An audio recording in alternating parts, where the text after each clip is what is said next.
Bonjour et bienvenue sur Ziana TV, la chaîne au cœur des diasporas. Toujours dans le cadre des universités d'été des Congolais de la diaspora en Scandinavie. Notre invité aujourd'hui est Rodin Gimbi. Bonjour. Bonjour. Rodin Gimbi, un acteur culturel qui a fait son parcours à Pointe-Noire et installé depuis une douzaine d'années en Suède, à Stockholm. Et nous avons eu le plaisir de le rencontrer. Rodi, comment tu vis ton séjour ou ton exil suédois? Euh, j'ai dit d'abord merci de m'avoir reçu sur cette chaîne nationale de chez nous, chaîne de la diaspora, Ziana TV, que nous remercions énormément de venir à notre rencontre ici à Oslo. Mon exil, je l'ai vu plus ou moins bien, parce que quand on est à l'extérieur de son pays, le pays t'habite. Euh, Tu y vis pas, mais il vit en toi tout le temps, à chaque mouvement. Toute chose que tu vois, tu le compares à ton endroit, à ton pays. Chaque chose que tu vois ici, tu dis, mais chez moi, ça aurait pu être différent. Ou chez moi, c'est comme ça. On fait tout le temps des comparaisons. Donc on le vit plus ou moins bien. Parce qu'on aimerait bien être chez soi. Mais pour des raisons multiples, nous retournons toujours en dehors de notre pays. Rodin Gimbi, tu as fait tes premiers pas dans la culture, c'était dans le théâtre, notamment Exactement. au sein du CBE, C'est ça. avec Bruno Somba, metteur en scène. C'est vraiment ça, oui. Depuis le temps, qu'est-ce qui s'est passé? Qu'est-ce qui s'est passé? C'est que je me suis retiré à cause de mon éloignement et puis le lieu dont j'habite, la langue et tout. Au départ, c'est très difficile de pouvoir continuer dans le théâtre. Et c'est toujours un déchirement quand on peut le comparer à un fumeur. Lorsqu'on lui interdit sa clope, et ça crée un dérangement. Donc c'est comme ça que je le vis. C'est quelque chose de difficile, mais ici là je suis comme en stand-by. Alors pour alléger, je dirais, cette souffrance, de temps en temps je suis dans des théâtres. Je veux regarder comment font les autres. Donc c'est l'unique mission que j'ai, regarder comment ils réalisent des choses, comment ça se passe ici. Et quand j'ai l'occasion, j'y vais, et je regarde, ça me permet de me maintenir en vie, s'il faut le dire. Et est-ce que tu as toujours un regard sur le théâtre congolais, d'où tu viens et surtout l'activité culturelle des Congolais? Pour moi, c'est une préoccupation. D'autant plus que je suis toutefois en contact avec les anciens acteurs que nous étions ensemble, notamment Bruno Samba et Jack de Bernon, que je salue de Pointe-Noire. C'est des personnes toujours actives dans le milieu du théâtre, ce qui me permet de rester plus ou moins dans le milieu. Je suis évidemment l'activité, plus ou moins, mais je suis quand même, j'ai quelques informations et quelques projets aussi, notamment avec mon frère Samba Bruno, dont je veux retrouver, je le souhaite bien si Dieu le veut, d'ici là, pour euh, échafauder un plan, comment faut-il agir en synergie, eux et nous ici. Et justement, à propos du théâtre, est-ce que par rapport à ta vision d'ici, ici tu vas souvent au théâtre, tu rencontres des acteurs de théâtre, notamment danois, Ouais. et est-ce que il t'arrive aussi d'avoir ce besoin-là de leur faire rencontrer notre théâtre, de leur faire rencontrer notre culture, d'en parler surtout? C'est la mission, en fait, c'est ça le but. Si je vais, c'est pour voir comment ça travaille, comment eux ils travaillent. Et puis, comme j'ai dit au départ, hein, euh, toutes les fois on fait des comparaisons. Donc quand on y arrive, comment ils mènent leur travail. Et le projet est de pouvoir finalement leur faire découvrir notre vision aussi. Parce que c'est croiser les cultures euh, dans ce monde global.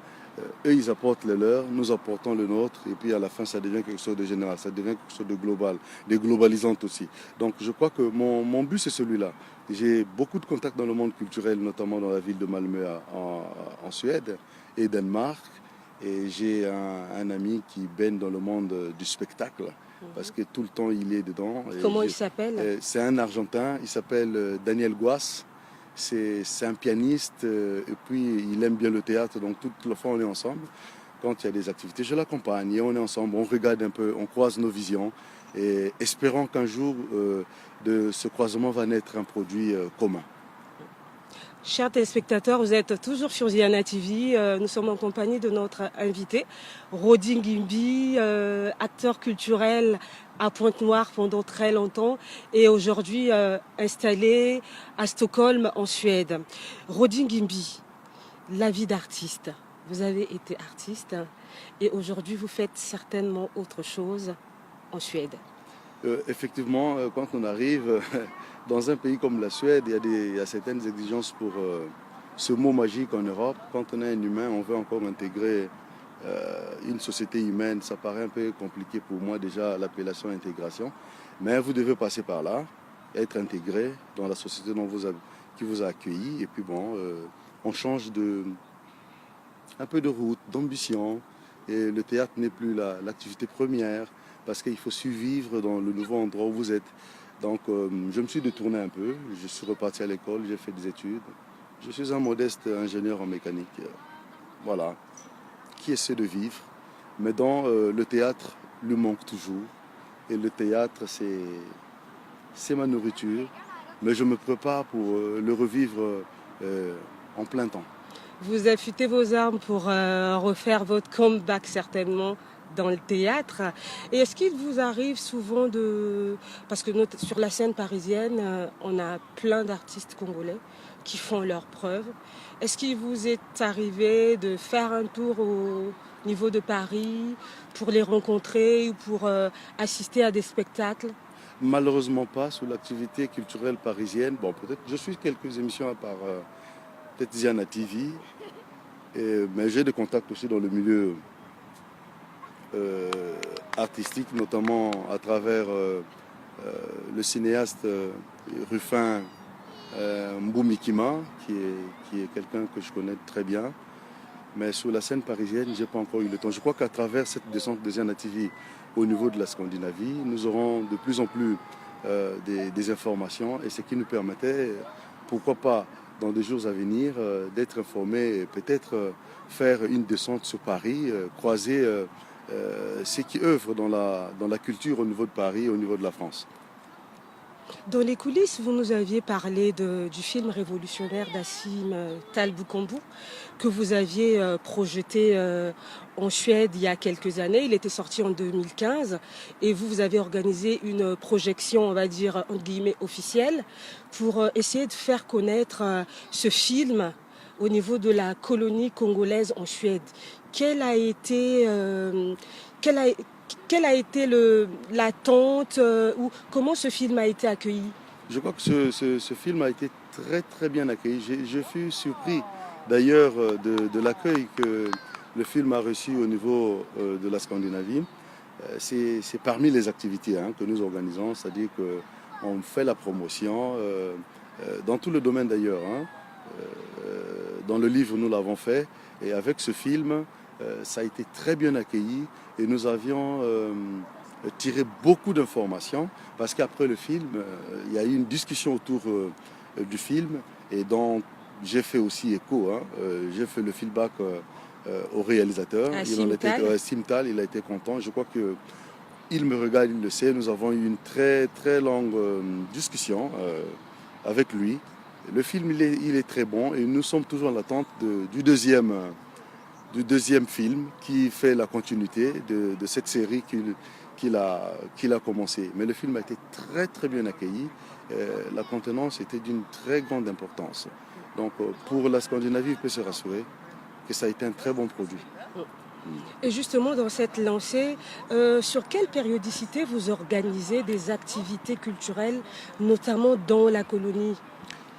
Ça dit qu'il n'y a vraiment pas de période, mais nous faisons à chaque rencontre d'avoir des moments, dans cette rencontre, d'avoir des moments culturels, même si ce n'est pas le thème général, mais il faut qu'il y ait un instant culturel dans une rencontre. La fois avant le film, c'était autour du livre de notre écrivain national Alain Mambankou, quand c'était traduit en suédois, Vers cassé. Et nous avons eu une rencontre comme ça, et puis bon, nous avions parlé de livres, et puis là aussi, je crois que le grand frère le sait, que ce livre a été très bien ventilé dans la communauté. Et nous projetons, par exemple, pour la rencontre d'hiver, Oui. dont nous souhaitons la présence de Ziana, parce que nous nous retrouvons aussi en hiver. En hiver, il y a des rencontres d'hiver, c'est-à-dire que ce qu'on peut appeler des universités d'hiver. D'été, à côté de ceux d'été, il y en a Voilà, ceux il y a d'hiver. d'hiver. Donc nous rencontrons aussi et nous avons au programme, nous avons déjà commencé à ébaucher le programme dans le domaine culturel. Nous suivrons un film fait aussi par un Congolais. On peut savoir C'est lequel le film de Lasconi Oui. que nous allons projeter dans le domaine entrepreneurial. Donc il a fait un documentaire sur les entrepreneurs africains. Et nous avons souhaité la voir et essayer de discuter autour.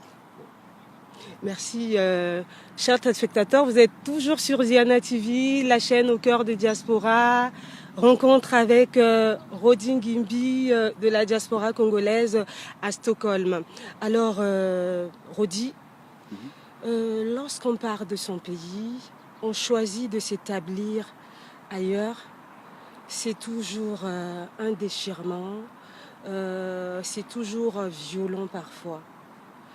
Et qu'est-ce qui vous permet de tenir? Parce que la culture, c'est quelque chose, c'est parmi les armes qui nous permettent de tenir lorsqu'on est hors de chez nous. Comment vous procédez dans la communauté surtout pour resserrer les liens? Parce que à travers la culture, je pense que c'est plus facile. Je ne dirais pas que c'est quelque chose de facile, hein. Laisser son pays, quelle que soit la forme, euh, que ce soit d'une façon voulue. Quand on y arrive, d'abord on n'a pas la réalité, hein. On se rend compte seulement de la difficulté de la vie ici au bout de quelques temps, parce que là on a une vie déjà remplie au pays, et quand on arrive ici, apparemment il faut commencer la vie à zéro. C'est comme si vous devez naître de nouveau. Donc vous devez vous remplir d'une autre culture, vous devez vous remplir de beaucoup de choses, et ce n'est pas toujours facile d'accepter. Donc il y a toujours le déchirement au milieu. Mais on essaie de tenir. Ce qui nous fait tenir, c'est ce mot qu'on appelle le futur. Ce rêve que je repartirai, qu'il faut que j'aille revivre ces moments que j'ai vécus avant. C'est ce qui nous permet de tenir. Le rêve de demain, qu'on ne sait pas mais qu'on essaie d'imaginer, qu'on essaie d'habiller, et que ce soit culturellement ou matériellement. C'est ça qui nous permet de tenir. C'est le pays. Penser à son Congo, penser à sa culture, penser à ces gens qui y vivent. C'est comme ça qu'on arrive à tenir. Mais c'est pas facile, surtout dans le monde de la culture, surtout quand on est isolé ici au nord de l'Europe. Dans le grand froid du Dans le Nord. grand froid du Nord. Je peux vous assurer que c'est pas facile. Mais on essaye de tenir en organisant des rencontres comme celui-ci, pour essayer de parler, pour essayer de se rappeler de ce que nous sommes. Toujours se dire qu'on est Congolais et on a une culture qui est riche, que nous ne devons pas abandonner. Et vous puisez dans la culture? Absolument, il faut puiser là-dedans, parce que vivre ici, c'est tout le temps, comme j'ai dit, des comparaisons. Il dit chez moi, on ne fait pas comme ça, mais on essaie de s'adapter, tout en évitant d'oublier nos racines. C'est important. Et comment vous arrivez à faire le mixte de la culture scandinave et congolaise? Parce que c'est deux cultures qui sont plus ou moins éloignées. Nous ne sommes pas des colonies scandinaves. On dirait du côté de la France, c'est plus facile. Mais du côté de la Scandinavie, c'est pas facile ce mixte. À première vue, on aurait pensé comme ça que c'est juste. Mais la colonisation, elle a eu beaucoup d'axes. Il y a eu des gens qui se sont occupés du côté politique. Et la Suède, la Norvège et la Finlande, à une moindre mesure, se sont occupés du côté spirituel. Donc, dire que le Congo n'est pas une colonie suédoise, quelque part, c'est un peu faux, même si c'est juste. C'est eux qui ont colonisé les Congolais dans ce domaine. La présence suédoise est très marquée au Congo-Brazzaville. Et la présence norvégienne aussi, elle est très marquée au Congo-Brazzaville, dans la partie nord. Donc, nous sommes colonisés par eux. Et on essaie de faire... vraiment culturellement, on est très éloigné. Mais quand vous partez dans les villages suédois, quand vous êtes intéressé par la chose, comment les gens ont vécu, il y a quelques rapprochements. Nous sommes que des humains, même si le monde est grand, il y a des choses qui se ressemblent. Un exemple de rapprochement? Oui, il y a un exemple de rapprochement, parce que moi, quittant mon Congo, par exemple, en venant ici, je ne pensais pas qu'il y a des discriminations comme celui que nous faisons du côté des Pygmées. Mais ici, là aussi, les Suédois ont des peuples autochtones qu'on appelle, en langue suédoise, on les appelle les Samer. Ouais. Mais c'est des gens qui viennent après, soi-disant le suédois normal. Et nous avions même un compatriote qui est musicien. Oui.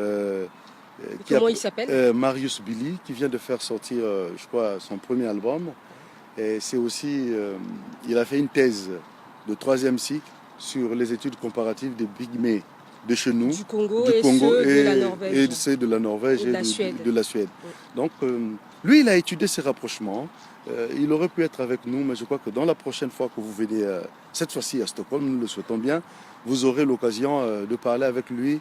Et je crois que nous comprenons que nous sommes très proches, même si avec la culture de la ville, on se dirait mais on est très éloigné. Mais quand on puise dans la vieille culture suédoise, on verra que nous ne sommes pas trop éloignés. En fait, nous sommes très proches. Alors, Rodin Gimbi, on est à la fin de cette rencontre. Est-ce que vous avez un souhait?